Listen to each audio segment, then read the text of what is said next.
What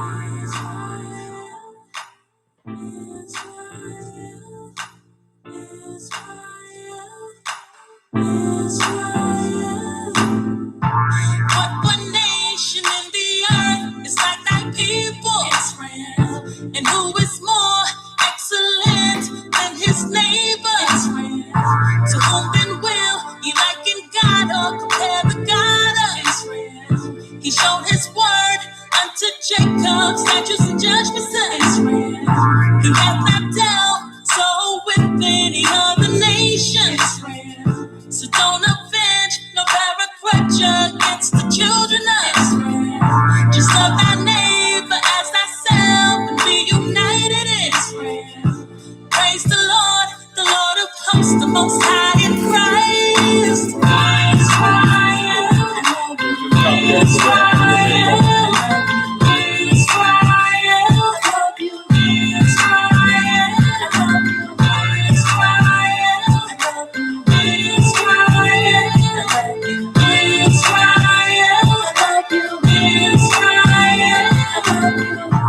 we are a world that is shame, no confounded Israel. We are beloved, we are changed, we've been chosen Israel. We will be the head and not the tail, Israel. He will give us all a new name, he'll proclaim it. The Most High and Christ will live in Israel. Law-abiding citizens will instill Israel. Those that endure to the very end shall be saved. Put away that old man and be not afraid of Israel. Israel, Israel, I love you. Israel, I love you. Israel, I love you. Israel, I love you. Israel, I love you. Israel, I love you. My mother, my sister, Israel. The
Shalom, Facebook fam.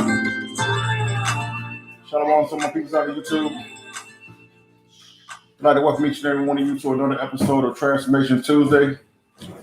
Tonight, we'd like to give all praise and honor to a higher by Hashem Yeshai and Persis Ruach. And for those of you not familiar with the Hebrew, that is all praise to the Most High, in the name of Christ, as well as the Holy Spirit.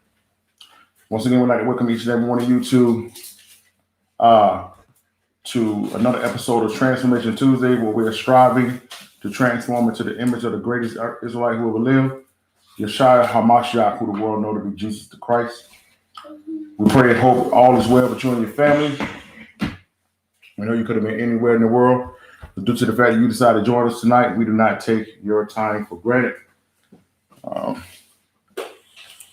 some people here with us on the Tuesday night. It feels good. I want to take that down. It's tough for them to come and they can't see our faces. Shalom, ladies and gentlemen. How y'all doing? Well, tonight, ladies and gentlemen, for those who may be joining for the first time, it is our weekly Transformation Tuesday Q&A, where you can ask questions concerning your own personal journey with the Most High. As we always state, please don't allow these questions to be anything concerning someone else's belief, another church pastor, elder, or whatever the case may be. But limit these questions to your own personal journey, your own personal information that you're seeking for yourself. We got a lot of interesting and diverse questions tonight. We have some people live with us tonight watching as well, and so we're not going to waste a lot of time. We're going to go through the analysis and we're going to dive right in. You know, Tuesday nights are the nights that we support our businesses and give people the opportunity they like to sow into ministry. So let's go through that real quickly. If you check the inbox, ladies and gentlemen, on Facebook and the chat. Now, for those who are watching us on YouTube, if you would like this information, we'll make sure we get it to you. Shalom, LaShawna, good seeing you on with us tonight. We'll get this information to you as well. We have, if you're interested in business cards, decorations for your parties, decorations for graduations, all type of marital, bridal, gender reveal, all type of things like that, T-shirts, all types of promotion and marketing. Check out Cutie Pie, my little daughter Desire, Talia McCrammon, at the website, Cutie Pie. What is it? It's terrible, these things, but yeah, it's pretty terrible. I need somebody to actually announce these. This is not my line of work here. What's that website? Cutie Pie, KP Print and Design at Etsy.com. And Shalom, Dennis Gushion with us tonight. Also, if you're looking for any beauty care, skin care, things of that nature, you can hit up Tawana Cox at Handmaids in Charlotte, North Carolina at Legacy Creations TLC at Etsy.com. That website is in the chat as well. If you're looking for hair care, which is called our interesting invention by LaDon Atkinson called Bed Bonnet, where you can put over the cover of your pillow, you can put over the head of your bedboard and at the top of your bed, and it helps your hair. Ladies, you spend a lot of money and time on your hairstyles. Well, it helps your hair to stay in that particular place, as well as nourishes it and keep all the oils and things that you put in your hair. It keeps it from being rubbed out. Right now, she has a special offer right now, buy one, get one free up until July 31st. And the discount coupon is also in the chat as well. So check that out as well. Men, great gifts to give your daughters or your wife and significant others. Also, lastly, my sister, LaShonda, has a massage parlor called Massage Omelets. And I hope I'm saying that right. And what's that? Opulence. You understand? And she's very, very good at what she does. She do all type of massages and things of that nature, aromatherapy. She has put the website in there, schedulcity.com for scheduling. And she also has wonderful packages for first timers. And the way I've been hearing about it is that when you go in the first time, you're going to come back. You understand? So please check out these ladies and their businesses. We want to make sure that we support each other, men.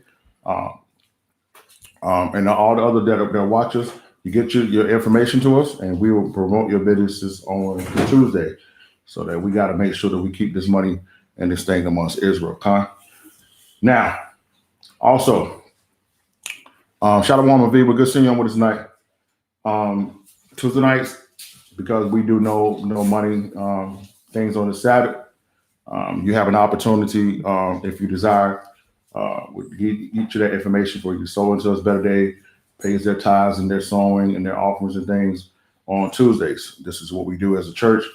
So if you have a desire to sow into me, you will see my cash app in there, $, Lavender Ingram, $, Ingram. If you desire to sow into the deacon, here's his $, and John David 011. But if you want to particularly to sow into the ministry going forth, as far as what we do in the community, feast days, feeding the homeless, doing these things like that, you will sow into $, at Better Day Ministries. Okay. So we appreciate all those who have sown over the years. Appreciate all those who are standing with us. And we have some great projects coming up. We're going to be getting a new venue the next month. I'm going to be telling people about that in the next week or so, because we really, really going to need the community's help and support in going forth in this new project that we have. All right. I think that's it, D. Right. Oh, yeah. Also, Barbershop Talk for Men every Thursday with Pastor Ken, Restoration Center, Charlotte, every Thursday night at 8:30. Man, coming on Iron Sharpening Iron, having wonderful, wonderful conversations. I'm telling you, man, it's really, really a beautiful thing that his vision, Most High is giving him, and it's just an opportunity for men to come on and with like-minded people, discussing the things that are affecting our communities, our families, our loved ones, and our nation as a whole of Israel. So, if you have time, man, please click on that Zoom link each Thursday night at 8:30. And for more information, please hit me up at levantingham@gmail.com for YouTube, or you can just hit me a message on Messenger for those who are watching us live on Facebook. All right, now, like I said, for those who are just coming on, if you have any questions tonight, you can submit those questions, and we will answer those questions in the order which they came. We also have some questions that's already been submitted that we will deal with those questions as well. So let's dive in tonight. Let's go to Sirach, the 4th chapter by Foundation. I need you to hold that and get Deuteronomy 4. Foundation tonight. I think we covered everything right there. Oh yeah, also want to put this out here. Normally you guys know that you don't see Deke on us on Tuesday. He'll get Tuesday nights off. It's a hard-working man doing mad things. We give him Tuesday night off. But the Minister Soup and his lovely wife Shamika are celebrating their 3rd anniversary today. So we thought it not robbery to give my man a night off. We thought to make him come in, you know what I'm saying, keep doing the work, you know what I'm saying, start to run a guilt trip on him. Tell him if you really love the Most High, you video, you know what I'm saying, on your anniversary. You know, we started to try it, but we know we probably wouldn't have seen him again. You understand? It probably would have been the last time. If we came in tonight and did a Q&A, you probably would have never seen him again. So, but all jokes aside, it's really a beautiful thing, beautiful marriage. Beautiful son they have, and so they're all celebrating, giving honor to the Most High for what He's doing in their lives. So continue to keep them in your prayers as the Most High continue to bless them and open up doors for them. Okay? All right, so let's get started. Sirach, the 4th chapter. Did you need the question pulled up? Which one? For tonight, the questions. Oh no, you don't need them. No. Or did you need to see them? Did you need? Oh, I got them right here. I'll send it to you because of that question we got with the link on there. Yeah. So let's get started. Sirach, the 4th chapter and Deuteronomy 4. Sirach 4. And let's get started at verse 28. Strive for the truth unto death. Strive for the truth unto death. And the Lord shall fight for thee. So ladies and gentlemen, this is one of the motivations why we're here every Tuesday night. The Transformation Q&A is for you to be able to strive for the truth unto death. And if you do this, if you're constantly seeking the Most High, He will do what? And the Lord shall fight for you. And He will fight for you. Amen. So this is the reason why, one of the reasons why we're here every Tuesday nights is striving for the truth. Because the more we know about the Most High, the more He will fight for us. Let's go to Deuteronomy 4. One more the foundation scripture. Tonight, before we dive in. Deuteronomy 4. And let's read verses 5 through 9. Deuteronomy 4. Start at verse 5, D. Behold, I have taught you statutes and judgments, even as the Lord my Yah commanded me, and you should do so in the land whither you go to possess. Go ahead. Keep therefore and do them. Right. For this is your wisdom and your understanding in the sight of the nations. Right. Which shall hear all these statutes and say, surely this great nation is wise and understanding people. So, ladies and gentlemen, for years we have been fighting to become the Gentiles. We've been fighting to be one with the Gentiles. But the Most High says, no, you're supposed to keep these laws, statutes, and commandments. And this is your wisdom and understanding in the sight of them. They're not supposed to see you doing and living in the way they do. They're supposed to see you living and doing things differently. And as a result of you doing things different, they will say, what to us? Surely this great nation is a wise and understanding people. Go ahead. But what nation is there so great and who has God so nigh unto them? Right. As the Lord our God is in all things that we call upon him for. So he never told us to conform. He never told us to be politically correct. He never told us to live in the manner our lifestyles and raise our children and to carry on the way everyone else is doing. We're supposed to be set apart. We're supposed to be different. This is one of the issues we have with the Christian church, because you can have a Christian and a regular person who say they don't believe in Christ. They live and act and do the same thing, right? Mm-hmm. But the Most High said his children, his sons, his daughters are supposed to be different, right? Verse 8. And what nation is there so great and has statutes and judgments so righteous as all this law? As all this what? All this law, which I set before you this day. There ain't nothing that you can come together with as a people that's going to give us more of a power, more of an anointing, more of a covering than the law, statutes, commandments of the Most High. Nothing. So as we said before, we said it again. If you're amongst the leader, amongst the church, amongst the people who are telling you not to keep the Most High's law, run as fast as you can. Verse 9. Only take heed to thyself and keep thy soul diligently, lest thou forget the things which thy eyes have seen, right, and lest thou depart from thy heart all the days of thy life. Right. But teach them thy sons and thy sons' sons. He said we must teach this law to our sons and our sons' sons. All right. Now, as we said, for those who have questions, you can submit those questions. We will answer those questions in the order in which they come. We have some questions that were pre-submitted, but I have a question that was two questions actually that was brought to me prior to coming on tonight. Not necessarily, but the first one is not necessarily a biblical question, but it's dealing with the nation of Israel. So we want to address that. You understand? And then we're going to go into this other question, and then we're going to go in. If we have some submitted, we'll do that. If not, we'll go to the question that has already been given. Now, the first question was from one of my little ops. He came on, he called me today, and he asked me about vaccines. You know, vaccines is at the top of everyone's discussion these days, but this one was a little different. He was talking about the fact of vaccinating his son. And he has came to the knowledge and understanding that he no longer wants to put these things in his children. And, you know, he's receiving a lot of pressure from the doctors and the nurses and, you know, schools, whatever the case may be. And he asked me what was my advice on how to navigate those things. So this is what I tell him. I'm specifically talking to my daughters of Zion, my sisters, who are primarily the ones who are taking the children to the doctors, whether you be a single mother or we be married. Most time men are not around with these things. They, for some reason, they believe this is a woman's thing. It's pure madness. You know, like the care of your children is a woman thing, not yours.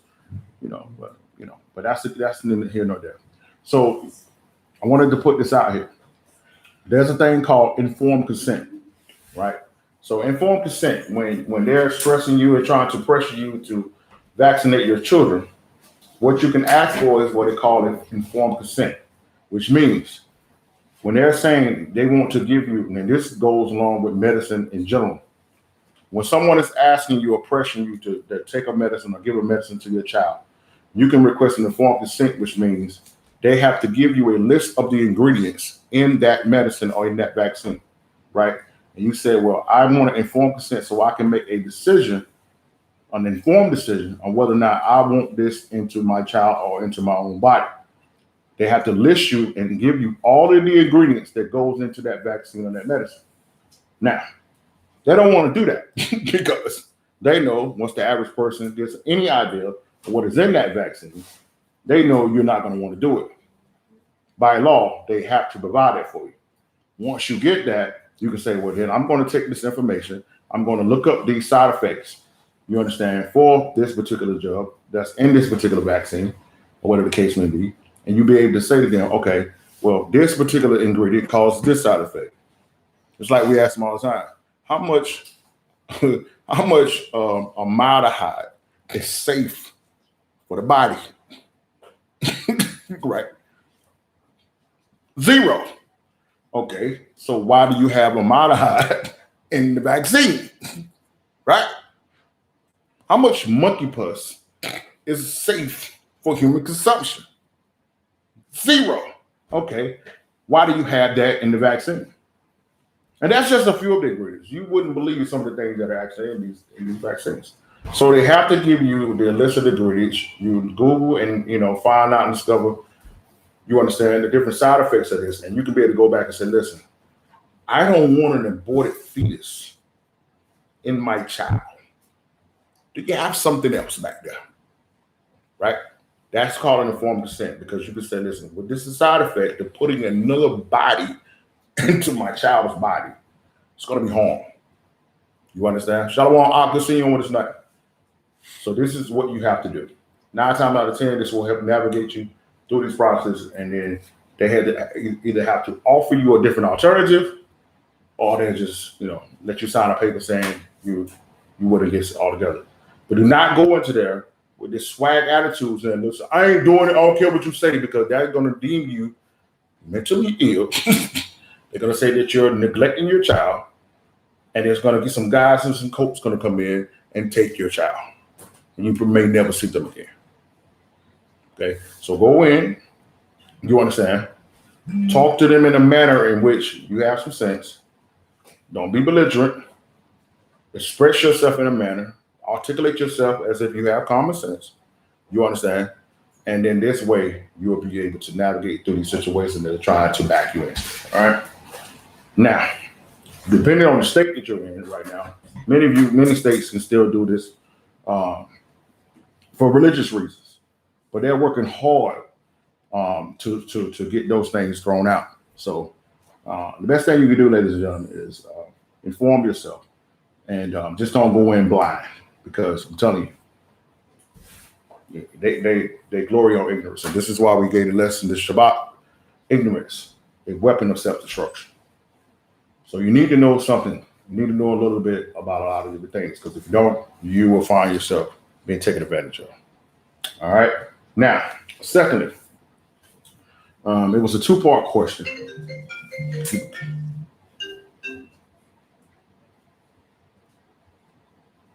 I'm going to move forward, right? So, secondly, right, it was a 2-part question. And it says, first part of that question was, how should a man handle his wife coming into the truth before him, having to initially rely on her to facilitate this new journey in the truth? The second part was, how should a wife handle coming into the truth before her husband, having to initially facilitate this new walk in the truth in the beginning? So this is very important. This is one from a man's perspective and from the wife perspective. You understand? So when I talked to the aunt today, he's a good brother, and he really loves and appreciates his wife. But it was a difficult thing for him being a man. You have to understand, men, we are prideful creatures, and we're those who are especially following the spirit of the Most High. We deem it very important to lead our family in all aspects. And when there's an area we feel that we're coming up short on, sometimes these things trouble us. We feel, inadequate. We feel as if we failed our families, our wives, our children. And so a lot of men right now are dealing with this thing from different perspectives, and some of them are reacting negatively because their wives and their girlfriends, you understand, are the ones who are leading them into the truth. So we wanted to talk about that tonight, because what I gave my brother today was, and I want to give all the brothers that are in this situation, was 2 words: patience and gratitude. Okay. Patience and gratitude. Number 1, patience. You need to be patient with yourself and realize that, there are things in life that you're not going to always be strong in every aspect. You understand? You have to be patient with yourself, and with the Most High is giving you what you can handle when you can handle it, right? Don't beat yourself up. Don't, talk down to yourself just because some new information came and you wasn't aware of it, and your wife came into it before you were. You understand? Shalom, good seeing you on this night. Gratitude. You need to be grateful, right? That you have a wife that is seeking the Most High, that has a relationship with the Most High outside of you. You see, if you did a poll of most guys, and this would be even in the Christian church, you understand? I know pastors that are going through this. where the bulk of their relationship, of their wives' relationships, is because of them. It's not necessarily because they have a desire to seek the Most High themselves. You understand? I've dealt with this in the past myself, where they only, you understand, establish this relationship and do the quote unquote, for a better word, rituals of serving the Most High. You understand? Because they want the relationship. There's not really faith in the connection with the Most High. So if you have a wife, you understand, who has a relationship with the Most High outside of you, brother, you are blessed. You understand? If you meet a woman who already have a relationship with the Most High outside of you and not doing it just so, hey, I just, want to press you, brother, you're blessed. You understand? So never, ever, ever make a woman, your wife, your woman feel bad about her relationship because she has gained something or received something that you haven't. Look at it as the greatest thing ever, because it could be completely opposite. I got war stories I can give you. Right? So let's go into this right quick. I want to salute the daughters of Zion. Then we're gonna give the second part of how women should handle this if you find yourself in this position. But I want to let the men know and understand that, listen, you better never complain about having a wife that has the wrong relationship with the Most High. You should never see that as something bad. Let's go to Sirach 26. You already know what it is. You already know what we're going on there. Let's salute the daughters of Zion. Sirach 26, let's look at verse 1. Blessed is the man that has a virtuous wife, right? For the number of his days shall be doubled. Ladies and gentlemen, do you understand that having a woman that is virtuous, men, automatically double your days? Shalom, Stephanie, good seeing you with us tonight. Automatically double your days. So what does that tell me, D? If I got a wicked and evil woman in my life, hey, bro, you'll be lucky if you make it to 60. You understand? Right? Watch this. Verse 2. A virtuous woman rejoiceth her husband, right? And he shall fulfill the years of his life in peace. In peace. Fulfill them. You understand? Do you understand, my brother? Shalom, Ladon. Good seeing you tonight. Do you understand, my brother, that when you have a woman who has a relationship with the Most High, she is going to be a large reason why you're able to accomplish the purpose that is set forth on your life. This is why I tell these brothers out here who are just going after these women, what you would call the arm candy. Listen, bro. Listen. That ain't gonna mean nothing when it gets real out here. You know what I'm saying? You can't buy groceries. You can't go to the grocery store when it's time to get food and just show a picture of your wife. Not gonna happen. Yeah. Light bill, you can't send a picture of her in like, oh man, you got her in the crib? Oh yeah, we're gonna keep the lights on. It ain't happening. The children get sick. You can't just lay a picture of your wife on the child and the sickness go out. It ain't gonna happen. And when the jack boys come, there's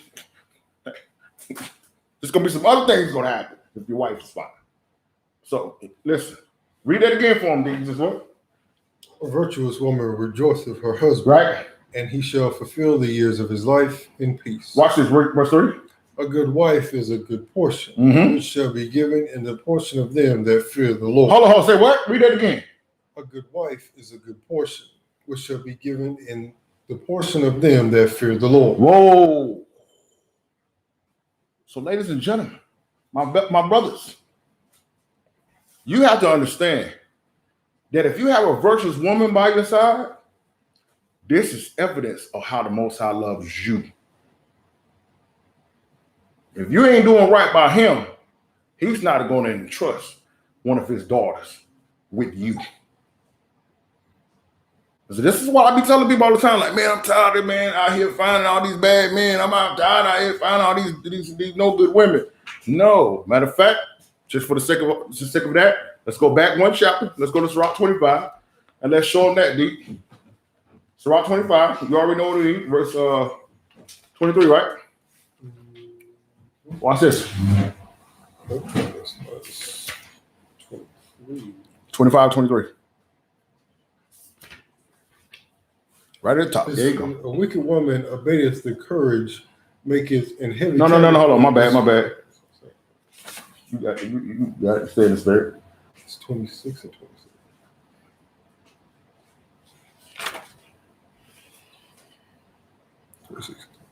On 26 and 23, yeah. Slocky. Sirach 26 and 23. A wicked woman is given as a portion to a wicked man. Right. But a godly woman but a godly woman is given to him that fear the Lord. You see that?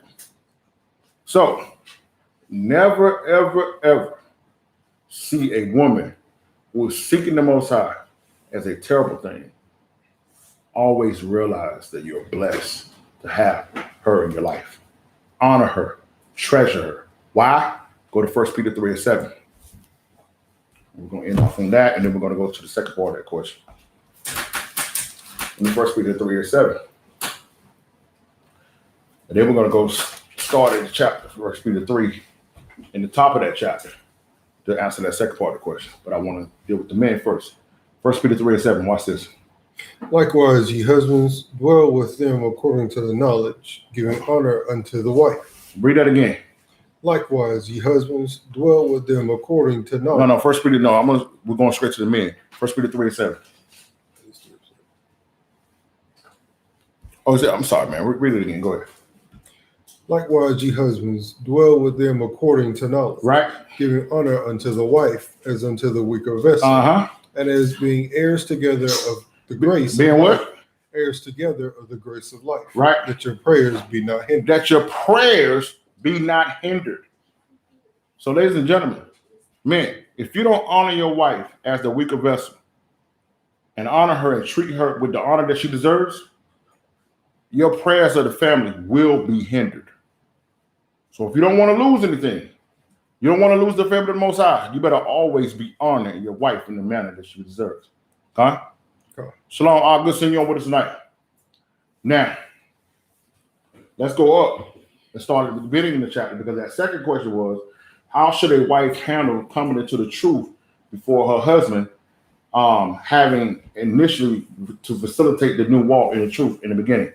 That started at the beginning of the chapter, 1 Peter 3 and 1. Likewise, ye wives, be in subjection to your own husband. Right. That if any obey not the word, they also may without the word be won by the conversation of the wife. So, ladies, you can't get to this point where you say, well, listen, he ain't in the truth, so I ain't submitting to him. I ain't listening to him no more. I'm about to go out the door. I'm done. You can't do that. You can't do that. Okay, you still have to walk in the role in which the Most High called you to walk.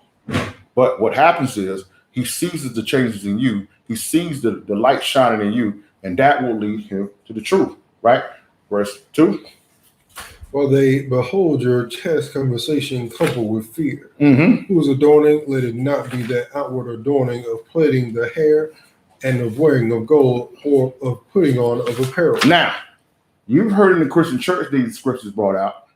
And they flip these scriptures and telling women, you shouldn't plait your hair, you shouldn't wear jewelry, you shouldn't wear earrings and all this. That was not what Peter was talking about. What Peter was saying was, don't put all your emphasis on being your outward beauty, but go ahead. Let it be the hidden man of the heart, right? And that which is not corruptible, even the ornament of a meek and quiet spirit, which is in the sight of God of great price. You see that? So he wasn't telling you that your beauty should be thrown to the side and you shouldn't, do your hair and do all these things like that. Nah, that's not what he was saying. He was saying put more emphasis on your inner beauty, because your inner beauty is what's ultimately going to win him. You understand? Verse 6. Verse 5. For after this manner in the old time, the holy women also, who trusted in God, adorned themselves, being of subjection unto their own husbands, even as Sarah obeyed Abraham, calling him Lord, whose daughters ye are, as long as ye do well and are not afraid with any amazement. See that? So operate like Sarah did. Operate in the spirit of humility and allow your wisdom to come forth and change your man. Now, let's go to Sirach 20. Let me show you something in there.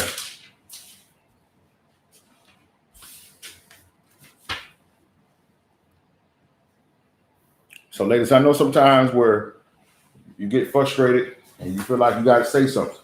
You got to know the time to say something and the time not to say something, okay? Right? Let's go to Sirach 20. And let's look at verse 5 through 8 there. There is one that keepeth silence and is found wise, Right. and another by much babbling becometh hateful. You see that? So, ladies, you're going to have to learn the difference between the time when it's time to speak on the situation and when it's time not to say nothing. Because you have to understand your greatest weapon that you have is your time and your prayer closet between you and the Most High. So, time you're going to see something, you just want to go off, bam, right? You're justified to do it, right? But it's still not going to win. It's not going to ultimately achieve the goal in which you're working towards, right? Verse 6. Some man holdeth his tongue because he is not to answer. Right. And some keepeth silence knowing his time. Knowing the time. Your man that came in, he done worked a 12-hour shift. And he goes in there and fixes a ham sandwich, right?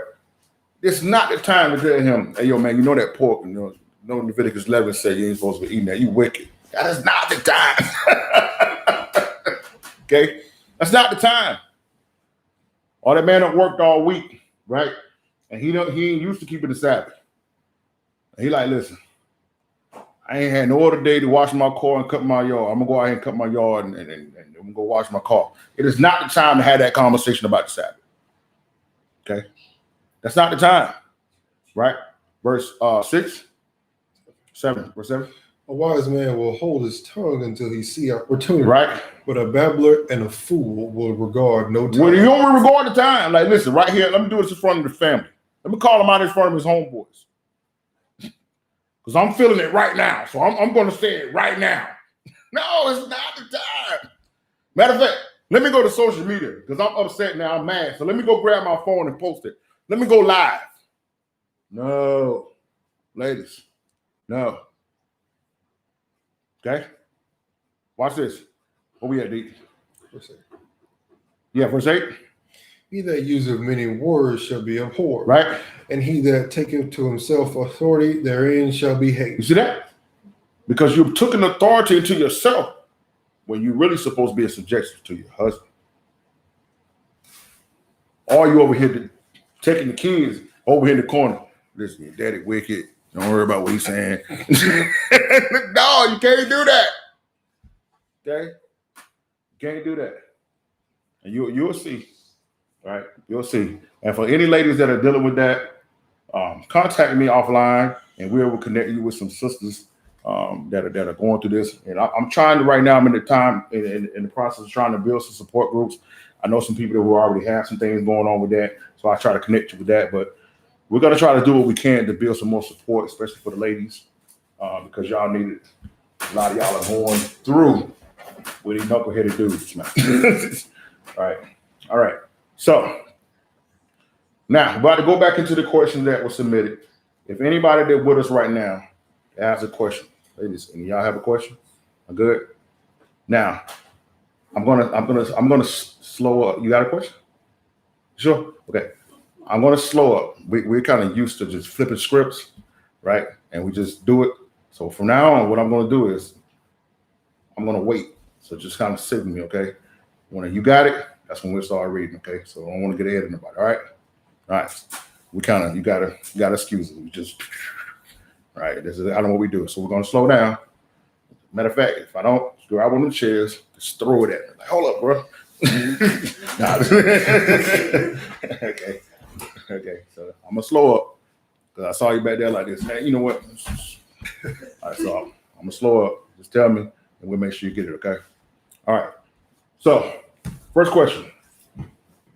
And y'all don't hesitate to ask a question if y'all got one, okay? Even if you have a question about one of the questions, don't hesitate to ask, okay? All right, first question for tonight. Is it just me? Or are our people never satisfied? We complain that other races don't care about the pain and racism we have to endure. Now people of all races are standing hand in hand with us.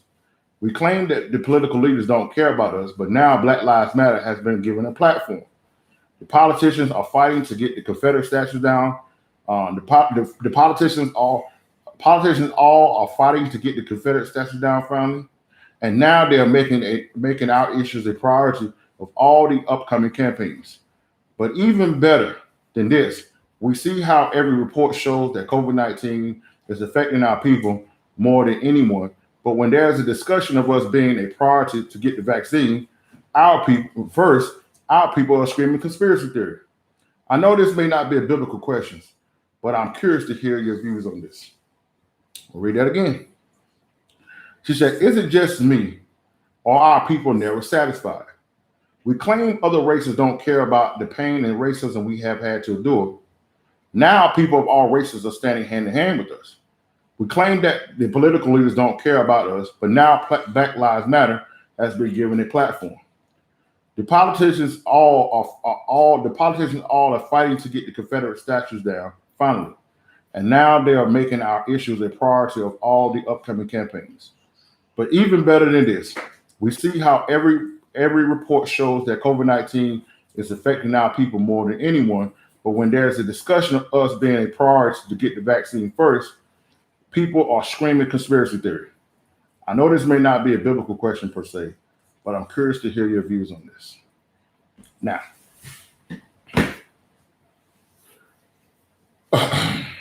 number one, this is a biblical question. This is a biblical question because, and I say this in all sensitivity, it shows that you don't know who you are from a biblical perspective by even asking that question. You understand? It's not an attack. It's not talking down to you. But just the way you phrase the question shows me that you don't know who you are based on the Bible. You understand? Give me Matthew 7. I need you to hold that and get Psalms 55. And if you got anything, we'll bring that out. So, ladies and gentlemen, this is the very danger of not having a true identity and heritage. Because what happens is, when you don't have an identity and a heritage, you don't really know what's going on from a biblical and spiritual perspective. So you deem everything as relative. You see, let me just go to the script first, and then we can break these things down from a biblical perspective. This is a biblical answer question. Surprising. You may be surprised by that, but it is a biblical question. All right. Let's check this out first. Let me get Matthew 7. I'm going to get Psalm 55. Okay. So she talked about the races of people standing with us, hand in hand, right? She said the politicians have given Black Lives Matter a platform.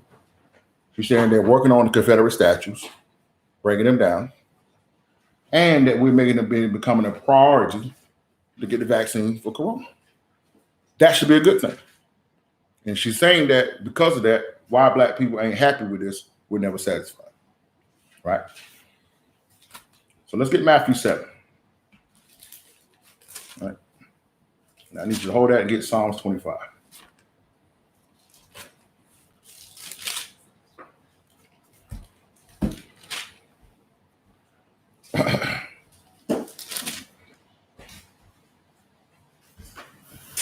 Matthew 7 and Psalm 55. Good? We're good? Good? All right. Matthew 7, D. Let's look at verse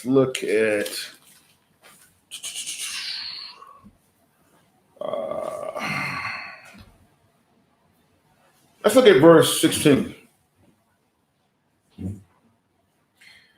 You shall know them by their fruits. Right. Do men gather grapes of thorns or figs of thistles? Right. Even so, every good tree bringeth forth good fruit. Right. But a corrupt tree bringeth forth evil fruit. Uh-huh. A good tree cannot bring forth evil fruit. Read that again. A good tree cannot bring forth evil fruit. Now, so ladies and gentlemen, what has been the fruit of the American government when it comes to us. Okay. The Bible says that a man shall be known by his fruit, what he produces. What has the American government and the Gentile powers, what do they produce when it comes to us? When have you ever known them to have our best interests at heart? Right? A man shall be known by his fruit. Read it again. He says what? Start. No, yeah, he said every good fruit, every good fruit. Every Verse 18. a good tree cannot bring forth evil fruit. A good tree cannot bring forth evil fruit. So that's telling me right there, with all of the things that has been brought forth from this government and the Gentiles, when it comes to us, that's been evil towards us, how can they be good all of a sudden? Right? What else? Neither can a corrupt tree bring forth good fruit. Neither can a corrupt tree bring forth good fruit. Go ahead. Every tree that bringeth not forth good fruit is hewn down. Is hewn down. And cast into the fire. And what? Cast into the fire. Now, hold your place there. Okay. I need you to go to Revelation 13. Before we go to Revelation 13, I need you to read that again now. Let them get there first. Let's get Revelation 13. Right? Now,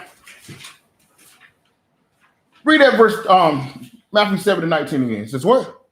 Every tree that bringeth not forth good fruit is hewn down. Is hewn down. And cast into the fire. And where? Cast into the fire. Now, let's read Revelation 13 plus 10, verse 10. He that leadeth into captivity shall go into captivity. Ladies and gentlemen, how did you get here in this country? See, once again, this is what I'm talking about. This is the example of us not knowing who we are. Because when you call yourself African American, that comes with the delusion as if you had a choice to be here. Right? When a woman changes her last name, that woman's name changes because she made a choice to marry that man. Okay? You didn't make a choice, brother or sister, to be here.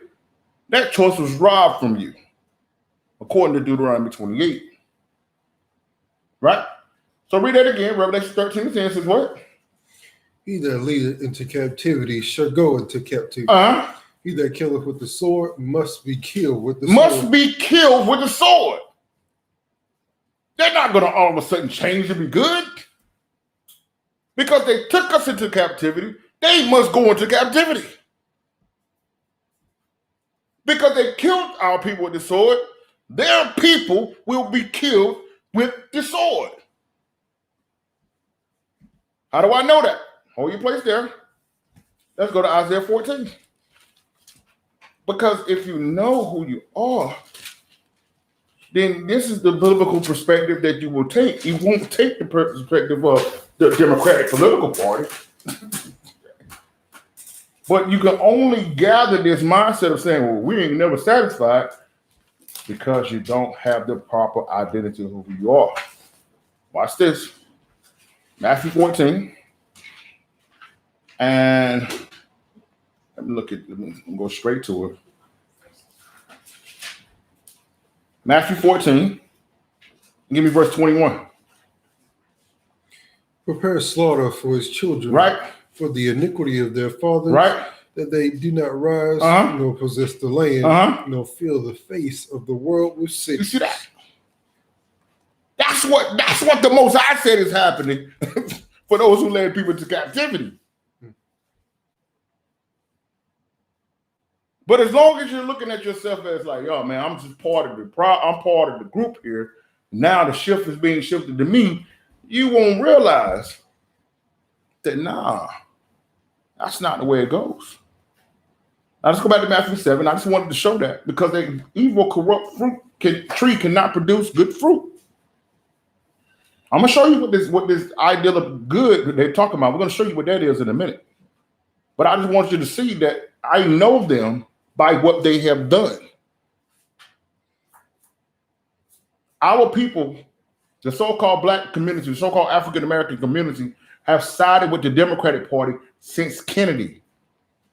That means 1960 up until now. That's 60 years. Look at your community. This is what the Democratic Party has done for you. And you still believing that they have your best interests in heart?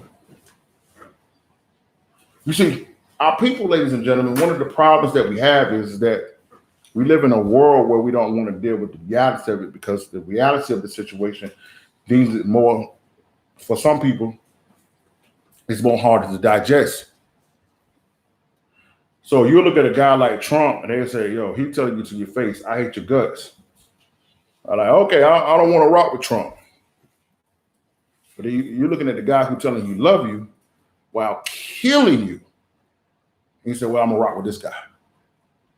I want to know where in the Bible where it told me to take the less of two evils. The definition of evil is evil. Right? So that's the problem. When we only act as if the lesser two evils was our choice, when really the choice was evil or the Most High. That's the choice. And our people won't choose the Most High because that points out the evil in us. Because once we're dealing with the Most High, you have to now start dealing with the evil in you. And, you know, the Democrat Party is not going to say, hey, stop fornicating, stop being a homosexual. It's okay with us. They have no problem with that. Right? Let me get Psalm 55, verse 21. Two wings of the same beast. Two wings of the same beast. So y'all straight up, bro. Same beast. Two wings of the same beast. Yeah. Right? This is what it is. That's just like a person saying, listen, I know swine is unclean, but I don't eat ham, man. I just eat bacon. You know, I don't deal with that ham, bro. I just eat bacon. Swine. Straight up. Psalm 55. Let's get verse 21 there. The words of his mouth were smoother than butter. Right?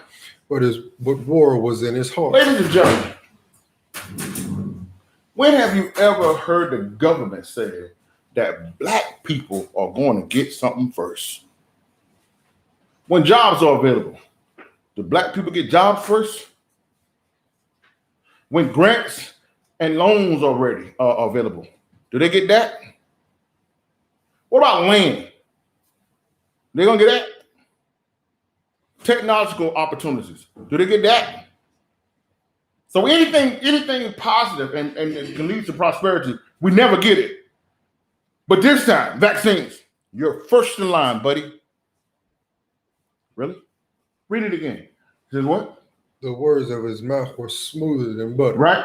But war was in his heart. But war is in his heart. Go ahead. His words were softer than oil. Listen, it is a shame all that the black man has had to endure in this country.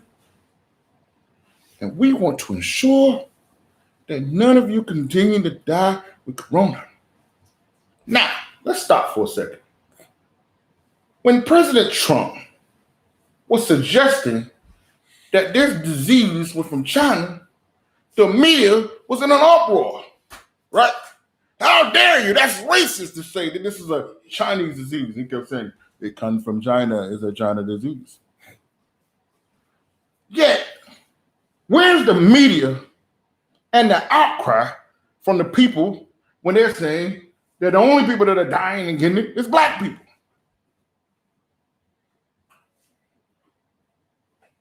It went from Wuhan to a hood near you. How did it happen? Now, every state is making a mandate to wear a mask. Yet you're telling me every day cases are going up. How could that be? if the mask was given to protect them, everybody's wearing a mask, but cases are going up. What is that? And as I was walking out tonight, Deke, there was a slip of the tongue of the media. Guess what they said? What's that? Said the corona have killed over 130,000. Now hold up. When you ever heard of someone saying that a disease killed somebody? When you normally say that I died from something? Only time you say the word killed, that means someone had a decision in it and used it as a weapon. They said over 100,000 have been killed due to the corona. Killed? Only way you can be killed by something, this was a weapon.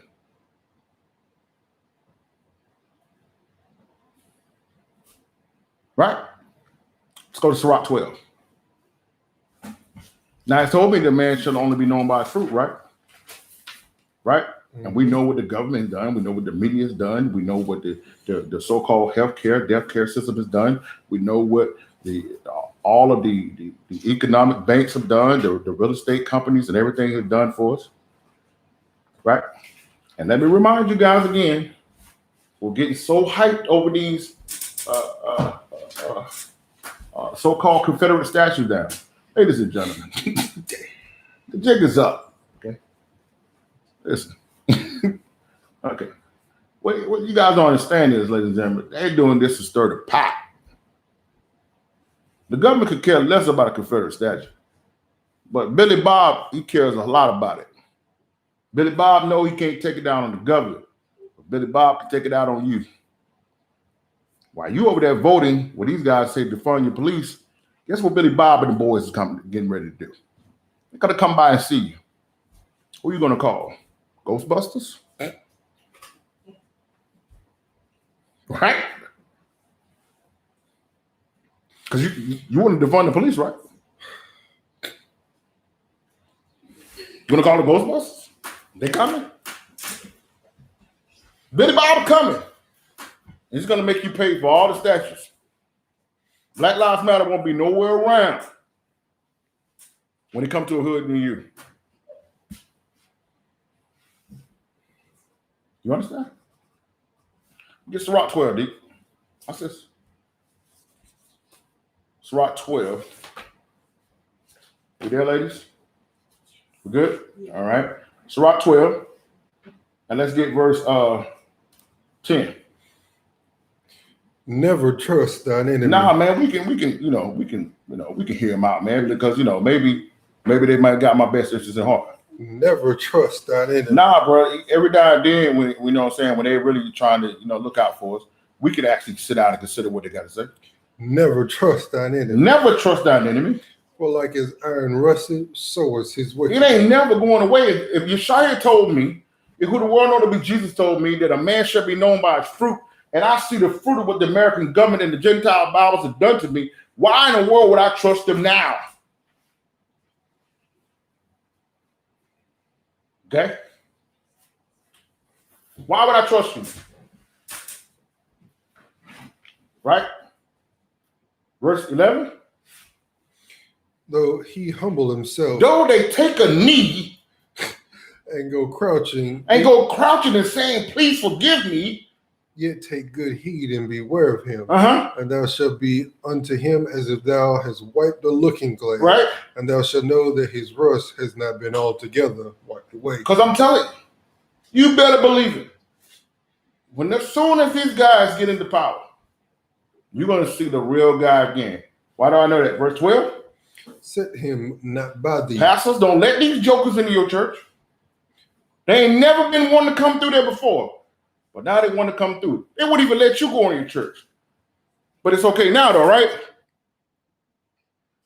Listen, we didn't want you to have church. But if you're going to set up a COVID spot, you can have church. If you can set up a politician to come in and speak, you can come in the building. Other than that, standing in 100-degree weather in the parking lot. Zooming up.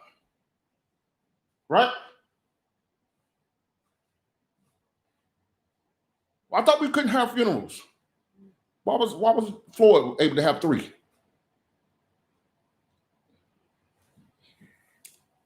On TV.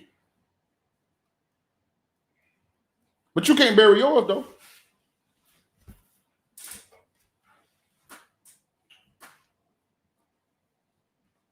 Read it again.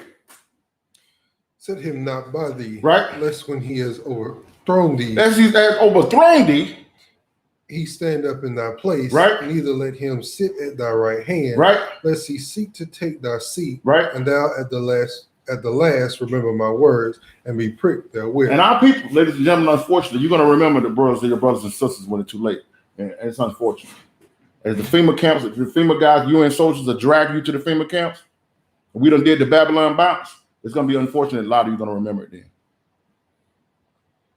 It's going to be unfortunate in the next 6 to 18 months when these COVID trafficking happened and you don't went down there to these churches and went down to these people, let them stick these needles up your nose and all that, and your child go to school with a cough and you never see your child again, it's going to start resonating then. It's unfortunate.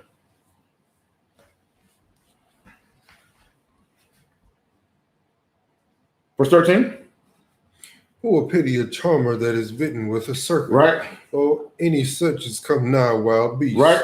So one that goeth to a sinner and is defiled with him in his sins, who will pity? The Most High said, I'm not going to pity you. I told you over and over about these guys, yet and still you still trust them. You still trusting them. He says he's not going to pity you. Now, that's all on that. If anyone else has a question that's live with us, we will answer those questions in the order we come. Let's go to the next one. Next question. Could you explain Revelations 12 and 15? Could you explain Revelations 12 and verse 15? Let's go to that.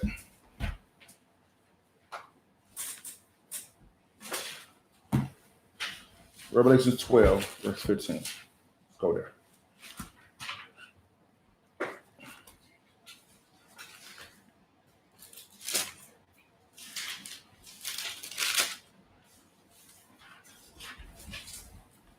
Revelation 12.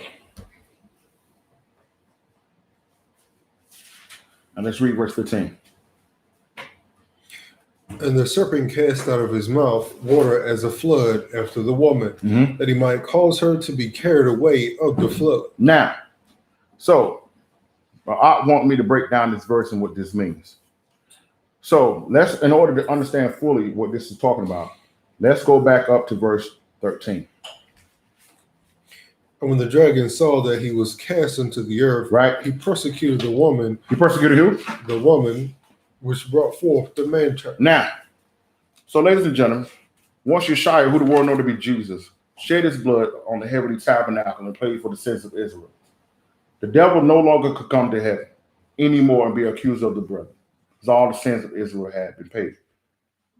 Right? So he was cast down. The devil is no longer going to heaven and being accused no more. And regardless of what religion teaches you, he's not in hell with a pitchfork. Okay? He's walking to and from the earth. Okay? Now, we can go into that in a whole lot more detail, but we won't. Now, so at that point, the woman was the nation of Israel, who was the one who produced the man-child who the world known to be Jesus Christ. So once he could not stop Jesus Christ from being born, like I said, we got lessons on this. We'll break it down more in detail. So then he went to persecute Israel. Okay? Now, let's look at verse 14. And to the woman were given 2 wings of a great eagle, that she might fly into the wilderness, Right. into her place where she is nurtured for a time and times and half a time. Now, I'm sorry. From the face of the serpent. From the face of the serpent. Now, we understand that we have to understand who that serpent is. Let's go back up to chapter 12, and let's look at verse 3. And there appeared another wonder in heaven, and behold, a great red dragon, having 7 heads and 10 horns, and 7 crowns upon his heads. Now, go down to verse, let's see, go down to verse 9 so we can see who that devil is, who that dragon is. And the great dragon was cast out, that old serpent called the devil and Satan. So we know the dragon is Satan. Let's go back up to verse 3 and read that again. And there appeared another wonder in heaven, and behold, a great red dragon, having 7 heads and 10 horns and 7 crowns upon his head. Now, you have to go to Daniel 7 to understand who that is. That 7 heads and 10 horns. If you don't believe me, you go to Google right now and put in the land of the 7 hills. You get Rome. Google it. All you got to do is Google it. Put in the land of 7 hills, because the land mass in which Rome encompassed was over 7 different mountain ranges. So all you got to do is go into Google, put in the land of 7 hills, and Rome will come up. Right? Now, also the 10 kingdoms, the 10 head crowns, the 10 horns are the original 10 countries of Rome. That 4th beast is named in the 7th chapter. Okay, so this person, this serpent is using this kingdom, Rome. You understand? To persecute the woman. Okay. Now let's go back down to verse 15 with that understanding. Now, verse 14 tells you that she's able to go and hide. So after 70 AD, we went into, you understand, Judah, Benjamin, and Levi went into the wilderness in Africa and hid from the serpent. They didn't know where we were. Okay, the 10 tribes went into North and South America in 721 BC and hiding.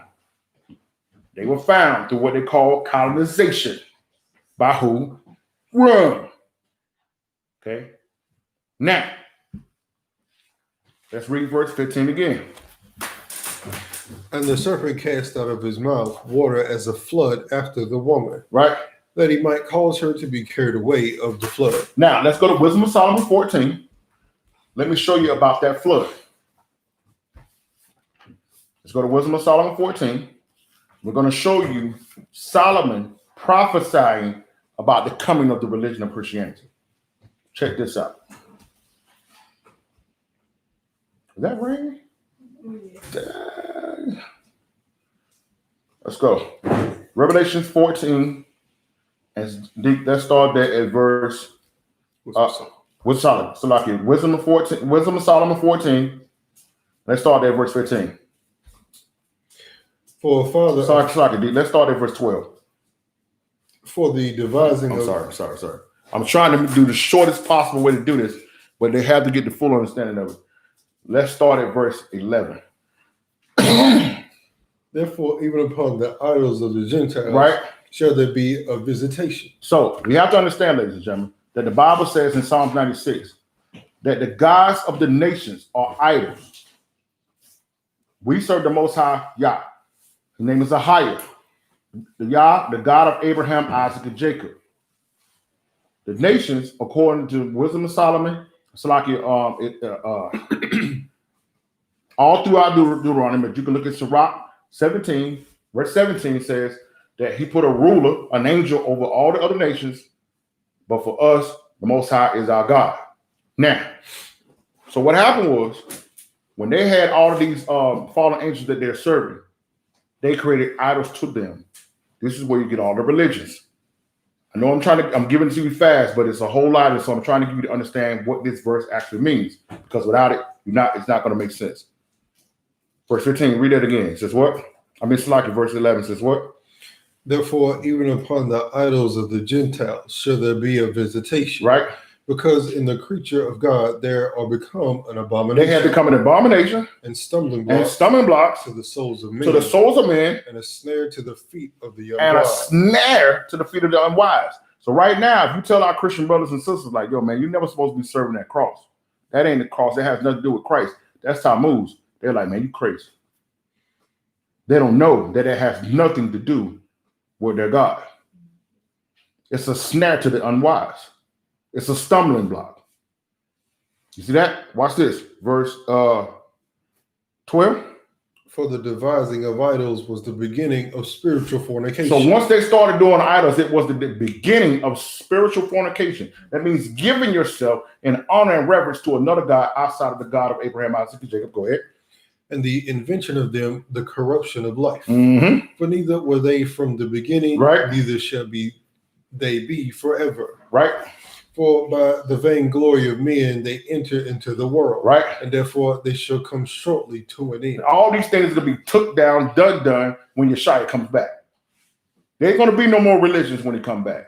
There ain't going to be no, well, we serve God this way and you can serve him that way. Nah. It's either serve Yeshua and the Most High or you done. Right? But see, when our people don't know this, they think all of these things are the way it's supposed to be. No. This is the flood that was sent out by the serpent. Watch this. Verse 14. Verse 15. For a father afflicted with untimely mourning, right? When he had made an image of his child soon taken away, now honored him as a God. Now did what? Now honored him as a God. Now honored him as a God. His name is Serge Borgier, who the world know to be Jesus Christ. Okay? The father, the Pope, the ninth Pope, used Leonardo da Vinci to paint a picture of his son, Serge Borgier. Said he was Jesus, and the religion of Christianity began to teach that Jesus is God. They took this image all over the world and made people bow to it. This is what I keep trying to get across to people. Everybody keep talking about white supremacy, white supremacy. Ladies and gentlemen, without the religion of Christianity, white supremacy does not exist. You guys are sitting around here talking about let's take down a Confederate statue, but then you got white Jesus in your church, white Jesus in your house, white Jesus on your shirts, white Jesus on your page. But you're talking about a Confederate statue. There is no Confederacy without the Christian religion of Christianity. There is no American government without the religion of Christianity. There is no power of the so-called white men over the world without the religion of Christianity. This is the flood that came from Rome towards Israel. But our people don't understand that. This is the flood. Watch this.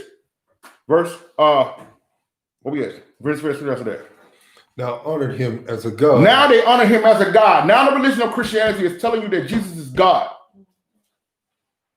Now they honor this white man as God. Right? Go ahead. Which was then a dead man. Now it's a dead man. This dude been dead for over 400 years, 500 years. He's a dead man. Our Savior, Yeshua HaMashiach, is alive, sitting in the throne next to the Most High. Watch this. Go ahead. And delivered to those that were under him ceremonies and sacrifices. That's your Easter. That's your Christmas. None of these things existed amongst Bible believers until Rome introduced it. The same serpent, the same 10 horns. Watch this. Go ahead. Thus, in the process of time, an ungodly custom grown strong and was kept as law. Now it's kept as a law. You see that? Now you hold Christmas and Easter over Passover and first fruits when it's in the Bible. You hold Sunday over the Sabbath. Where did it come from? Rome, the flood. You see that? Watch this. Go ahead. And graven images were worshipped by the commandment of kings. And graven images were commanded by the commandments of kings. The United States government, the president, the king of England, the king of Spain, the king of France. This is your God. Bow to the cross. When these so-called people will come to these nations, come to these places during the colonization, they come with a cross. They come with the white Jesus and a gun. Bow. Yeah, so-called crusades. No, there was the takedown of the religion of Christianity and white supremacy. Watch this. Go ahead.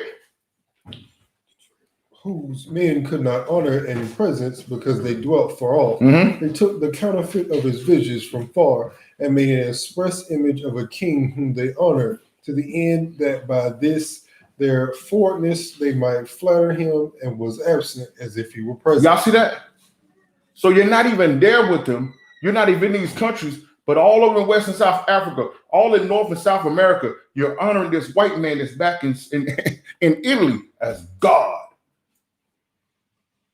To this day.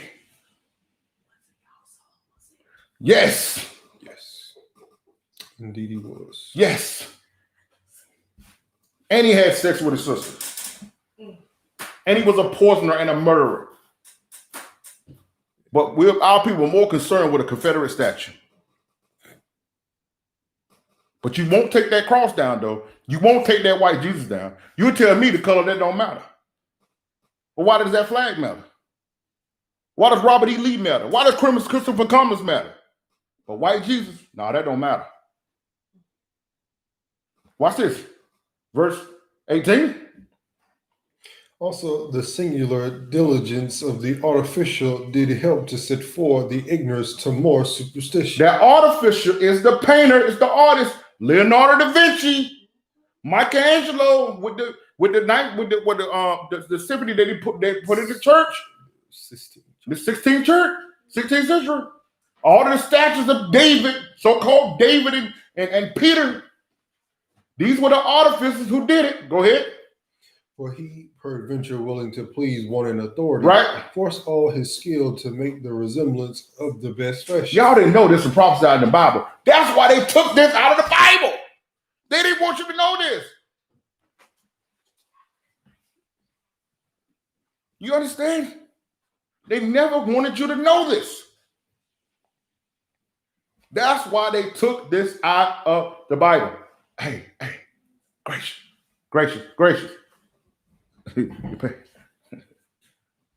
Right? That's why they took this out of the Bible. Watch this. Now, for a second time, go down to verse 21. No, go ahead. Give me verse 20. I saw the multitude allured by the grace of the word. They allured by the grace of the word. Took him now for a god. Now they took this white man for a god. Go ahead. Which a little before was but honored as a man. You see that? You see this? Solomon prophesied the coming of the religion of Christianity. And look at what he said in verse 21. And this was an occasion to deceive the world. And this wasn't an occasion to deceive the world. Go ahead. For men serving either calamity or tyranny did ascribe unto stones and stocks the incommunicable name. Y'all see that? Y'all see that? Now we can go even more deep in there, but I just wanted to show you that was the flood, and it came from Rome. The devil has used the kingdom of Rome, to deceive the world. So Judaism and Christianity. So what do? Let's go to Isaiah 59. But matter of fact, I got to show them something else in there, D. Let me show them something else. Let's go back to Revelation 12. And go down to verse 17.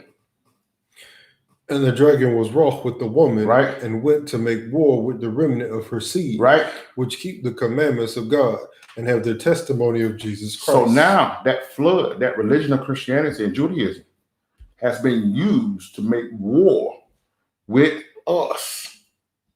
This is why in all of our churches, they teach you that the law is done away with. You see that? Because when they was here in this Bible, shortly after, before and after the 70 AD, after they took us down, all of our people who was following Hamashiach, who the world known to be Christ, was keeping law, statutes, and commandments, and had the testimony of Christ. The flood came. Now we had the testimony of Caesar Borgia, and we're not keeping the law. See how that happens? This is why our slave masters taught us this. And our people are holding dear to this. You go off to theological schools, you go off to seminary schools, they teach you Sunday's the Sabbath, Jesus is God, and don't keep the law. Who did that? Who gave you the denominations of Christianity? Who gave you Catholicism? It's the flood from the devil. See that? Now, so let's get Isaiah 59. This is what we have to do in defense of that flood.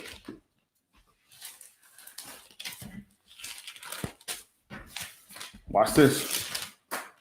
Isaiah 59. Right? Let's start at verse 15. We need to break down this whole chapter, but we won't. Let's get verse 15.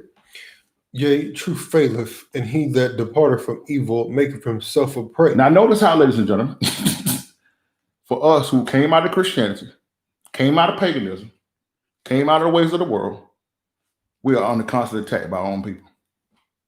Not the Gentiles. We are under attack by our own people. Our own people mad at us. Our own people don't want to rock with us because we don't want to do paganism no more. We don't want to break the law no more. We don't want to eat unclean foods. We don't want to live like whoremongers. We don't want to support wickedness. Because we departed from evil, we've made ourselves into a prey. Isn't that a shame? But it's a fact. Watch this. Finish it up. Yea, truth faileth, and he that departeth from evil maketh himself a prey. Right. And the Lord saw And the it, Most High saw it. and it displeased him that was no judgment. You see that? It displeased the Most High that he can't even get judgment in this community amongst his people. So what did he do? Verse 16. And he saw there was no man, and wondered that there was no intercessor. Right. Therefore his arm brought salvation unto him, Right. and his righteousness it sustained him. Mm-hmm. For he put on righteousness as a breastplate, Right. and a helmet of salvation upon his head. Right. And he put on the garments of vengeance for clothing, Mm-hmm. and was clad with zeal as a cloak. So that means he sent his son to get it done. Watch this. Verse 18. According to their deeds, accordingly he will repay Mhm. fury to his adversary, Mm-hmm. recompense to his enemies. Right. To the islands he will repay recompense. And check out Psalms, Isaiah 63. You will see that it's strictly to Edom, who the world known to be Jesus Christ, is coming back to punish for what they did to us with these religions. Go ahead. So shall they fear the name of the Lord Right. from the west, and his glory from the rising of the sun. Right. When the enemy shall come in like a flood. When the enemy shall come in like a flood. Remember, he put that flood out of his mouth with these religions and lies. So when the enemy come in like a flood, what happens? The Spirit of the Lord Uh-huh. shall lift up a standard against You it. see that? How did that happen?